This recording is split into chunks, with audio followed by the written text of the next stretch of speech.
నమస్కారం ఘంటారావానికి స్వాగతం. ముందుగా ప్రధాన అంశాలు. సిడబ్ల్యూసి సమావేశంలో పాల్గొననున్న ముఖ్యమంత్రి. పార్టీ పెద్దలతో మంత్రివర్గ విస్తరణ, స్థానిక పోరుపై చర్చించే అవకాశం. జీహెచ్ఎంసీ కొత్త మ్యాప్ను విడుదల చేసిన బల్దియా. ప్రపంచ స్థాయి మెరుగైన సేవలు అందించడమే లక్ష్యమని వివరణ.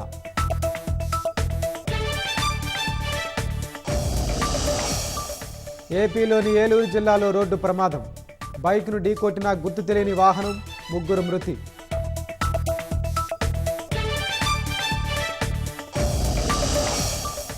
పిల్లలు అశ్లీల చిత్రాలు చూడకుండా సాఫ్ట్వేర్ తేవాలన్న మద్రాస్ హైకోర్టు.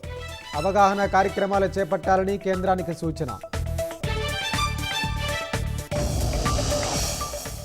ఢిల్లీలో ఆపరేషన్ ఆఘాత్ 3.0 పేరిట పోలీసుల తనిఖీలు.